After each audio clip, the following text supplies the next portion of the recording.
Goal Nation, stop scrolling right now. Bank Stadium just went into code red with a sequence of breaking news that could either save this franchise or burn it to the ground.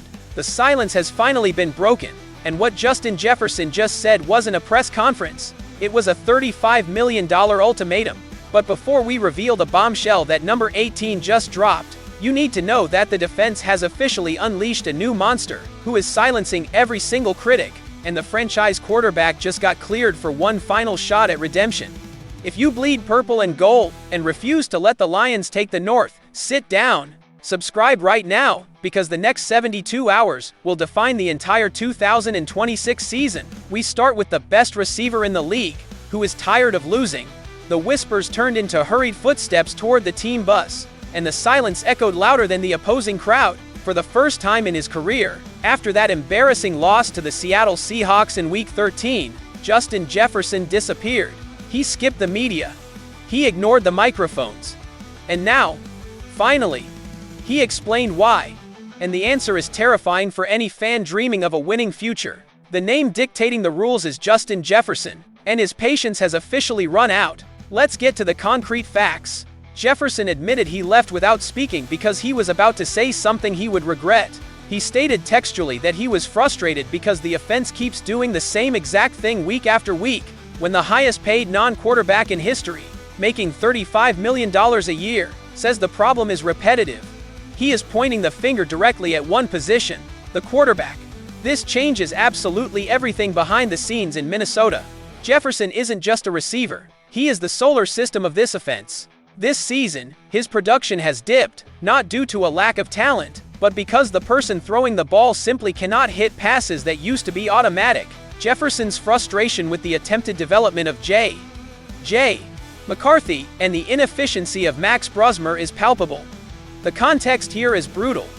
If Jefferson decides he no longer wants to be part of a rebuilding project, the front office will have to choose between developing a rookie or bringing in an expensive veteran in 2026 to keep their star happy.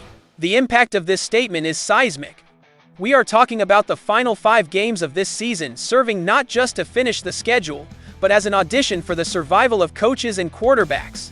If the ball doesn't arrive perfectly in the hands of number 18, the internal pressure is going to explode. Jefferson made it clear. He wants to win, and he wants to win now. The era of patience is over. The question hanging in the air is whether the front office will heed the warning or risk alienating the greatest talent the franchise has seen since Randy Moss. Do you think Jefferson is right to call them out publicly, or does this hurt the locker room? Drop a like if you are on JJ's side in this internal war. But hold your breath, because while the offense catches fire, the defense just witnessed the birth of a star everyone called a mistake. They called it a waste of picks. They said Kwesi Adofo-Mensah mortgaged the future for a player who wasn't producing. But over the last 4 weeks, the script has flipped upside down, and Bank Stadium has a new predator. The name making offensive coordinators lose sleep, Dallas Turner, and here is the proof that the game has changed. 13 pressures and 4 sacks in just 1 month. Defensive coordinator Brian Flores didn't hold back his praise, and revealed the secret behind this sudden explosion. Turner is no longer the lost rookie. He is a force of nature who is learning to use the speed-to-power technique to humiliate veteran tackles. Let's contextualize the size of this evolution. Turner played 517 snaps in the first 12 games, but it was in the details that he grew. Flores highlighted that the public only sees the sacks, but the coaching staff sees the 990 other snaps where he fulfills his tactical role perfectly, and the historic impact has already arrived. Turner became the first Vikings player since 2003 to record 2 strip sacks in the same game. He did this against Charles Cross, one of the best young left tackles in the league, using speed so absurd that the block didn't even have a chance to set. With a pressure rate of 15.35% on 202 pass rush reps, he is already elite for a 22-year-old. What this means for the future of the Vikings defense is gigantic. With Jonathan Greenard on the other side, Minnesota now has a legitimate pass rush duo for the next 5 years.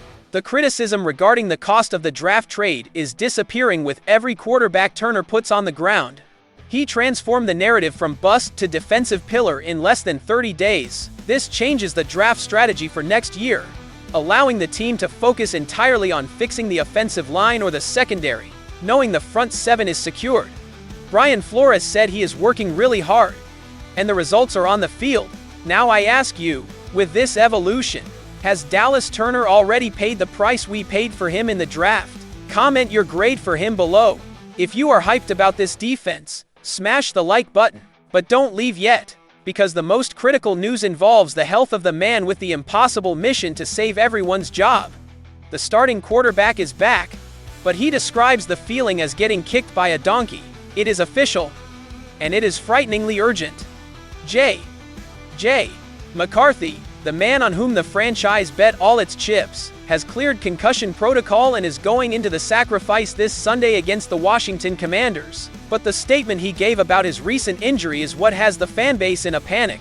The name in the center of the storm is McCarthy, and the phrase he used to describe his rookie season is, "Every single game kinda feels like you get kicked in the face by a donkey." With 6 games missed, 10 interceptions, the worst mark in the league, and now returning from a brain injury, he has 5 games to prove he is not a historic mistake. The context is life or death for his career in Minnesota. Head coach Kevin O'Connell has thrown in the towel on trying to fix McCarthy's mechanics in the middle of the season. The new order is simple and direct: stop thinking and play. O'Connell said he wants the quarterback with a clear mind, admitting that trying to rebuild the plane while it's in a nosedive was a mistake. McCarthy, a self-proclaimed overthinker, compared trying to change his mechanics now to trying to change his golf swing on the 12th hole. It is an admission that technical development has failed so far, and what we will see in the next games is pure survival instinct. The impact of this final stretch is immeasurable. With Carson Wentz on injured reserve and Max Brosmer looking lost, McCarthy has no safety net. He needs to step onto the field against a Commanders defense and not just survive, but show flashes of brilliance that justify Justin Jefferson's patience. If he gets hurt again or throws more catastrophic interceptions, the narrative that he is fragile and inaccurate will solidify before his second year even begins. The front office needs to know if he has the durability to be the franchise quarterback. 10 interceptions and 929 yards are numbers for a backup, not a savior. The pressure has never been higher. If you believe McCarthy can turn this around, show your support now, but pay attention. The conclusion of this saga involves moving pieces that could change everything in the next 48 hours. 3 stories, 1 undeniable truth. The Minnesota Vikings are at a crossroads that will define the next decade of the franchise. On one side, we have Justin Jefferson, NFL royalty, demanding excellence and making it clear that his patience with mediocrity is over. On the other, we have Dallas Turner, living proof that defensive talent is blooming, and that Brian Flores is building a monster capable of terrorizing the NFC North. And in the center of this hurricane, J.J. McCarthy, a young quarterback battered and bruised, fighting against his own mind, and against killer defenses, to prove he deserves the keys to the kingdom. The final analysis is crystal clear.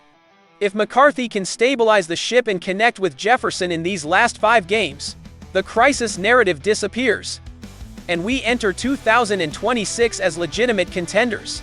But if the donkey kick continues, and the connection fails, expect an off-season of absolute chaos.